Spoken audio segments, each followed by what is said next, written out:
In yet another example of how these weird chemicals have become essentially ubiquitous in the modern American diet, well, a new study just came out showing that a pesticide that's been linked to infertility was found in upwards of 80% of the people here in America. Specifically, this was a paper that was published in the Journal of Exposure Science and Environmental Epidemiology, and it was titled A Pilot Study of Chlormecat in Food and Urine from Adults in the United States from 2017 to 2023. With the term pilot study, meaning that previously this wasn't something that was being measured. And there's a good reason for that. Because you see, the chemical that's in question is called chlormecat.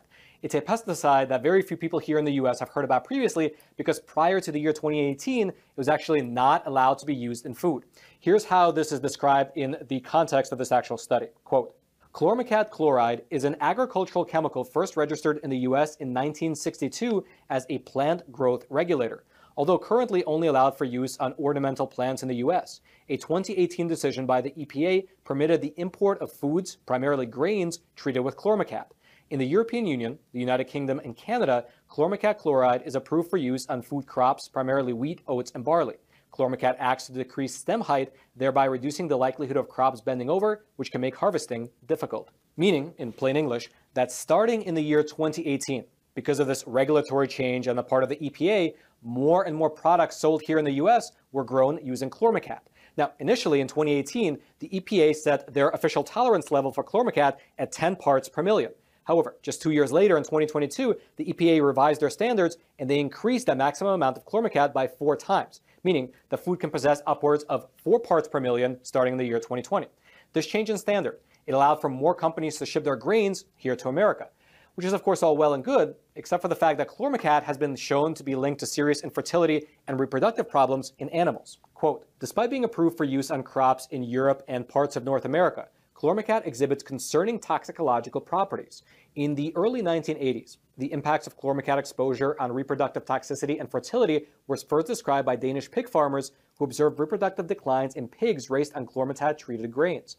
These observations were later investigated in controlled laboratory experiments on pigs and mice, whereby female pigs fed chlormetat-treated grains exhibited disrupted estrus cycling and difficulty mating compared to animals on a controlled chlormetat-free diet. Furthermore, you had additional testing which found problems not only in female animals, but also in their male counterparts. Quote, additionally, male mice exposed to chlormetat via diet or drinking water during the development cycle exhibited decreased fertilization capacity of sperm in vitro. More recent reproductive toxicity studies on chlormecat show delayed onset of puberty, reduced sperm motility, increased weights of male reproductive organs, and decreased testosterone levels in rats exposed during sensitive windows of development, including during pregnancy and early life. And so, given the, you can say, absolute free fall that the average male sperm count has been on for the past 50 or so years, well, these types of findings are concerning, to say the least.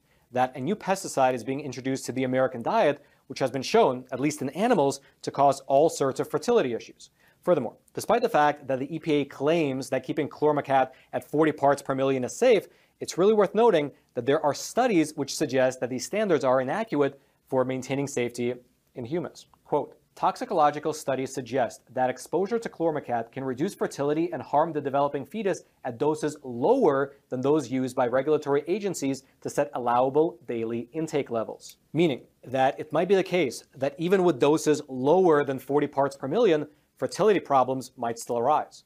And so this was the backdrop for the study. In 2018, this pesticide was allowed into the US market, and then subsequently in 2020, the standards were changed to allow more of it to appear in our food.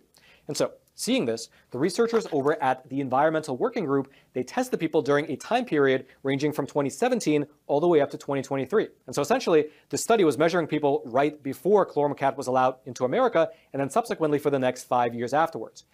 And what they found was shocking to say the least. Quote, chlormecat was detected in 77 of 96, or 80% of all urine samples. Detection frequencies were higher in 2023 samples compared to 2017 and 2018 to 2022 samples with 69%, 74%, and 90% of samples with detections respectively. And then right below, they have a visual graph showing how in 2017, as well as the period between 2018 and 2022, the rates were pretty stable, but in the year 2023, the chlormecat concentrations in these urine samples of American people, they skyrocketed. Quote, the presence of chlormecat in urine samples collected from people in the US with detection frequencies of 69%, 74%, and 90% for samples collected in 2017, 2018 through 2022, and 2023, respectively.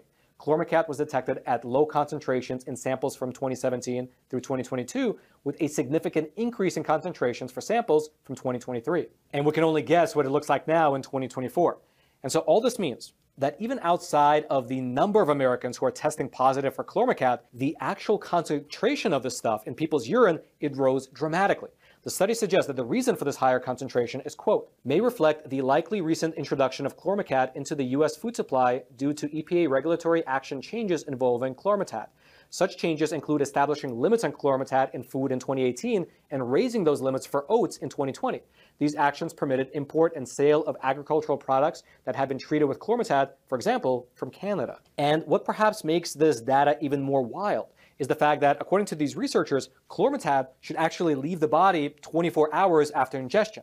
And so the fact that people's urine samples reflect higher and higher and higher concentrations of this stuff, well, it seems to suggest what the researchers call continuous exposure to the chemical. And so here's where we get to the heart of the matter: continuous exposure. Because according to these researchers, the way that people are coming into nonstop contact with chlormecat is by eating very popular brands of oat-based products, things that you very likely have in your cupboard right now. Quote, we detected the chemical in 92% of oat-based foods purchased in May of 2023, including Quaker Oats and Cheerios. To test for chlormecat, the Environmental Working Group bought 13 non-organic or conventional oatmeal, granola, cereals, and other oat-based products, and 1 organic granola product in spring and summer of 2022. All but 1 had detectable levels of chlormecat. Quaker's old-fashioned oats had the highest concentration at 291 parts per billion. The next highest samples, all above 100 parts per billion, included 2 more Quaker products: Honey Nut Oatmeal Squares and Maple and Brown Sugar Instant Oatmeal, as well as Great Value Oats and Honey Granola and Cheerios. The only conventional product, meaning the only non-organic product, with no detectable level of chlormecat was Kellogg's Special K Fruit and Yogurt. No chlormecat was detected in the single organic granola sample tested. Meaning that, according to this research, if you're eating Quaker Oats or Cheerios in the morning, just like millions of Americans do, well, you are likely regularly coming into contact with chlormecat. Although the question of whether we should be alarmed by this is still frankly up in the air. Because even though these researchers found detectable levels of chlormecat in about 92% of these non-organic oat-based products that they were testing, they also made a special point to mention that the people whose urine samples they were testing, quote, were exposed to chlormecat at levels several orders of magnitude below the recommended safety thresholds set by the EPA and the European Food Safety Authority. And indeed, if you looked at the concentrations, they were marked in parts per billion, wherein the thresholds were marked in parts per million. So there's indeed a discrepancy of magnitude there. Meaning that although they were testing positive and the concentrations in their bodies was detectable, it was still well below the threshold which was set by the EPA. However, while that is a positive, there are still multiple potential problems, as laid out here by the researchers. Quote, toxicological studies on chlormecat suggest reevaluation of these safety thresholds may be warranted due to, among other reasons, studies showing that mice and pigs exposed to doses lower than these EPA thresholds have displayed reduced fertility. One analysis found that exposure to chlormecat at a dose equivalent to a level used for determining the EPA threshold altered fetal growth as well as metabolism and body composition in neonatal mice. Also, besides these animal-based studies, another aspect that was highlighted by this research is the potential for chlormecat that's ingested through food to react to some other drug that the person might be also taking. Quote, additionally, the regulatory thresholds do not consider the adverse effects of mixtures of chemicals that may impact the reproductive system, which have been shown to cause additive or synergistic effects at doses lower than for individual chemical exposures. These factors raise concerns about the potential health effects associated with current exposure levels, especially for individuals on the higher end of exposure in general populations of Europe and the US. Now, in terms of the actual companies, the companies who are manufacturing these oat-based products, they hold that everything is on the up and up and that they are following federal guidelines to a T. For instance, after this research was published, there was a statement that was released by General Mills saying the following, quote, all our products adhere to all regulatory requirements. Food safety is always our top priority at General Mills, and we take care to ensure our food is prepared and packaged in the safest way possible.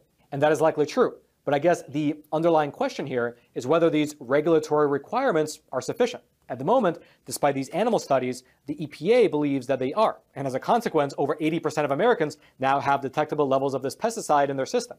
Whether that'll ultimately be proven to be safe in the long term, Well, perhaps only time will tell. Until then, though, if you would like to reduce the amount of chlormecat in your own family's diet, well, according to the testing that was done by these researchers, they noted that organic oat-based products, as a category, appear to have less of this pesticide than the conventional products. Quote, out of 25 conventional oat products tested, 23 had detectable levels of chlormecat, which is 92%. 1 in 8 organic oat products had the chemical, which is 12%. Meaning that as a practical matter, if you are looking to have less chlormecat in your family's diet, you'll have to start purchasing organic cereal and organic oatmeal. If you'd like to read the entirety of this pesticide research, I'll throw several links down into the description box below if you happen to be the type of person that likes to dig into the weeds. And then until next time, I'm your host, Roman from the Epoch Times. Stay informed. Most importantly, stay free.